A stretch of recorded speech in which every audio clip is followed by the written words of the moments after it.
हाल ही में हमने केजरीवाल का इंटरव्यू देखा और उसमें उन्होंने ध्रुव राठी का जिक्र किया। अनब्रेकेबल डॉक्यूमेंट्री को लेकर उन्होंने बहुत बड़ी बात कही। अब इस चीज को लेकर बहुत सारे लोगों ने कहा कि हमें तो पहले ही पता था कि ध्रुव राठी आम आदमी पार्टी के लिए वर्क करता है, लेकिन मेरा यहाँ पर एक क्वेश्चन है, उस डॉक्यूमेंट्री को विंग वाले यूट्यूबर्स अपलोड नहीं करेंगे तो और कौन करेगा?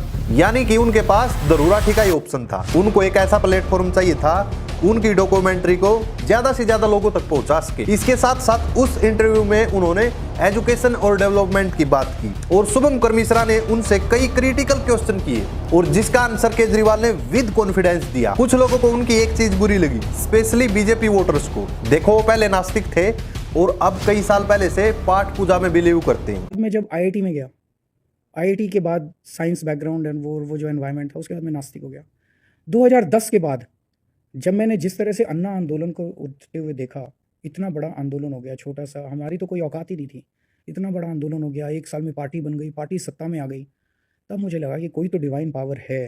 इससे अभी भी कुछ लोगों को प्रॉब्लम हो रही है, स्पेशली बीजेपी वोटर्स को, और पहले भी प्रॉब्लम थी और जब वो नास्तिक थे तब भी प्रॉब्लम है। कुछ लोग अभी इस चीज को पॉलिटिकल एजेंडे से जोड़कर देख रहे हैं। वैसे एक चीज बताओ, आप हिंदू मुस्लिम के नाम पर वोट दोगे या फिर डेवलपमेंट और एजुकेशन के नाम पर वोट दोगे? आप बिजली फ्री के लिए वोट दोगे या फिर महंगाई के लिए वोट दोगे? और ऐसा नहीं है कि केजरीवाल ने खुद की तारीफ की हो, बल्कि उन्होंने खुद की मिस्टेक्स को एक्सेप्ट भी किया। जैसे कि उन्होंने बताया कि यमुना की सफाई को लेकर वो फेल्ड रहे। मैंने पिछले चुनाव में 3 वादे किए थे।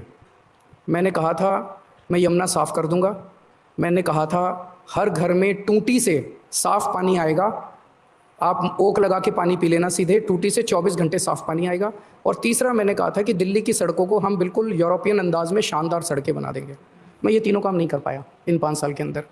उसका कारण था, पहले 2-2.5 साल 3 साल कोरोना हो गया, और उसके बाद ये इस फर्जी केस के अंदर एक एक करके हमारे जो इंपॉर्टेंट सदस्य थे टीम के, एक एक करके इन्होंने जेल में डाल दिया। केजरीवाल ने बीजेपी के ऊपर आरोप लगाए कि उनको जबरदस्ती जेल भेजा गया था। यमुना को लेकर मिश्रा ने केजरीवाल से क्वेश्चन पूछे कि क्या उन्होंने यमुना की सफाई के लिए 7,000 करोड़ खर्च कर दिए, और इस बात को केजरीवाल ने डिनाई कर दिया। केजरीवाल ने कहा कि हमारे पास इलेक्शन लड़ने के लिए पैसे नहीं है। बताओगे पैसे आप लोग के पास गए होंगे? नहीं, हमारी जेब में गए होंगे। वो तो आप बताओ। आतिशी क्राउड फंडिंग कर रही है, सौरभ लोगों से चंदा मांग रहा है, गोपाल राय हाथ फैला के बैठा है, हमारे पास चुनाव लड़ने को पैसा नहीं है, और आप आरोप लगा दे तो 7,000 करोड़ खा गए हम। ये गलत रिपोर्ट है। लेकिन आप कह रहे हो कि 7,000 करोड़ खा गए। मिश्रा ने कहा कि आप मोदी जी से दोस्ती क्यों नहीं कर लेते? तब केजरीवाल ने कहा कि आप ही करवा दो दोस्ती। पर आप लोग मोदी जी से दोस्ती क्यों नहीं कर लेते हो? आप करा दो यार, प्लीज। आप लोग क्यों लड़ाई झगड़ा करके बैठे हो? प्लीज करा दीजिए। एलजी साहब तो कह रहे थे कि आतिशी जी देखो कितना अच्छा काम कर रही है, दोस्ती कर ली उन्होंने। प्लीज करा दीजिए। वैसे ये इंटरव्यू काफी इंटरेस्टिंग था।